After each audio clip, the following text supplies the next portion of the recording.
প্রিয় BA third সেমিস্টারের ছাত্রছাত্রীরা, আজকে আমি যে বিষয় নিয়ে আলোচনা করব সেটি হচ্ছে তোমাদের যাদের পলিটিক্যাল সায়েন্স জেনারেল পেপার রয়েছে CC3 বা GE3, তাদের জন্য আজকের এই ভিডিওটি অত্যন্ত গুরুত্বপূর্ণ। কারণ আজকের এই ভিডিওতে আমি তোমাদের একদম লাস্ট মুহূর্তের কিছু প্রশ্ন নিয়ে আলোচনা করব। তো ভিডিওটি প্রথম থেকে শেষ পর্যন্ত মনোযোগ সহকারে শুনো। আমি এর আগেও তোমাদের প্রশ্নগুলো বলেছিলাম, তোমরা অনেকে রিকোয়েস্ট করে চাপা যে স্যার একদম ফিউ মিনিটসের কিছু প্রশ্ন বলে দিন যাতে আমাদের পড়তে সুবিধা হয়। তো দেখো, তোমাদের যে প্রশ্নগুলো বলবো সেগুলো তো ভালো করে তোমাদের করতে হবেই। তোমরা যদি এই প্রশ্নের সম্পূর্ণ উত্তরের PDF তোমাদের দরকার পড়ে, তোমরা কালেক্ট করতে পারো। সামান্য কিছু রেমুনারেশন দিয়ে তোমরা PDF নোটস পারচেস করে নিতে পারো। তো কলকাতা বিশ্ববিদ্যালয় CBCSE সিস্টেমে PB study class series probable question with answer on political science CC GE3 10 and 15 marks. তো দেখে নাও, edited by PB study class group. তো দেখে নাও কী কী প্রশ্ন আমাদের পড়তে হবে। প্রথমে বলি, 1 নম্বরে 15টি প্রশ্ন করতে হবে, 10 নম্বরের 2টি, 15 নম্বরের 2টি, মডেল 1 থেকে একটি, মডেল 2 থেকে একটি, 15 নম্বর তাই মডেল 1 থেকে একটি, মডেল 2 থেকে একটি। তো মডেল 1 থেকে কী কী প্রশ্ন পড়বো সেগুলো দেখে নেব। দেখো, ভারতের লোকসভার স্পিকারের কার্যাবলী আলোচনা করো। 2, ভারতের প্রধানমন্ত্রীর ক্ষমতা ও পদমর্যাদা আলোচনা করো। এই দুটি প্রশ্নই অত্যন্ত গুরুত্বপূর্ণ, ঠিক আছে, তোমাদের মডেল 1 থেকে। চলে আসবো পরবর্তী প্রশ্নে।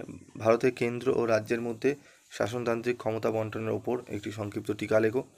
4 নম্বর প্রশ্নটি। 1, 2 এবং 4, 3 নম্বর নেই। চলে আসবো পরবর্তী প্রশ্নে। ভারতের পার্লামেন্টের 2 কক্ষের মধ্যে সম্পর্ক বিশ্লেষণ করো। ঠিক আছে, এই প্রশ্নটি গুরুত্বপূর্ণ। যেখানে 4টি প্রশ্নই ভালো করে তোমাদের পড়ে নিতে হবে। 1, 2, 4, 6, 4টি প্রশ্ন পড়লাম। এরপরে যে প্রশ্নটি পড়বো সেটি দেখব। তোমরা যদি পারো 5-এর প্রশ্নটি একবার চোখ বুলিয়ে নিতে পারো। এরপর হচ্ছে ভারতের কেন্দ্র ও রাজ্যের মধ্যে আইন সংক্রান্ত বন্টন লেখো। খুবই গুরুত্বপূর্ণ প্রশ্ন। ভারতীয় সংবিধানের 14 নং ধারাটি আলোচনা করো। 8 এবং 9, তাহলে টোটাল 6টা প্রশ্ন হলো। এই 6টা প্রশ্ন তোমরা মডুল 1 থেকে করবে। তার সাথে একটু দেখে রেখো সুপ্রিম কোর্টের গঠন ও কার্যাবলী। ঠিক আছে, 6টা প্রশ্ন যেগুলো স্টার মার্ক করা, ইয়েলো কালার মার্ক করা রয়েছে, সেগুলো 6টা প্রশ্ন তোমরা মডুল 1 থেকে করে নিও। আশা করি একটি 15, একটু 10 তোমরা পেয়ে যাবে। চলে আসবো মডেল 2।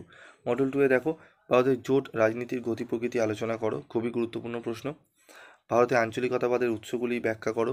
এটিও গুরুত্বপূর্ণ প্রশ্ন। 1 এবং 2 উভয়ই 15 নম্বরের প্রশ্নটি আসার সম্ভাবনা রয়েছে। চলে আসবো, ভারতের নারী আন্দোলনের বিবরণ দাও বা সংক্ষিপ্ত টিকা লেখো। 15 নম্বরে এটিও আসার সম্ভাবনা রয়েছে। এবং এর সাথে রয়েছে 1970-এর দশক থেকে ভারতে পরিবেশ আন্দোলনের ওপর একটি টিকা লেখো।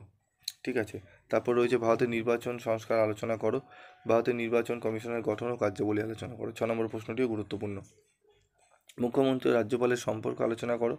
কলকাতা পৌরসভার গঠন ও কার্যাবলী আলোচনা করো। এগুলো স্টার মার্ক নেই, তোমরা দেখলেও দেখতে পারো এক্সট্রা হিসেবে। যেগুলো স্টার মার্ক করা রয়েছে সেগুলোই কিন্তু ভালো করে পড়তে হবে।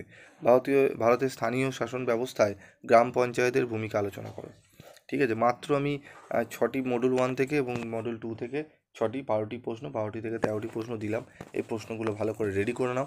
আশা করি তোমরা অনেক অনেক উপকৃত হবে। আজকের মতো এইটুকুই। দেখা হচ্ছে পরবর্তী ভিডিও ক্লাসে। সকলে ভালো থেকো, সুস্থ থেকো, এবং অন্যান্য আর কোন কোন সাবজেক্টের একদম লাস্ট মিনিটে সাজেশান লাগবে তোমরা কমেন্ট বক্সে লিখে জানিও। আমি চেষ্টা করব সেই সাজেশানগুলো দিয়ে দেওয়ার। আজকের মতো এইটুকুই। দেখা হচ্ছে পরবর্তী ভিডিওতে।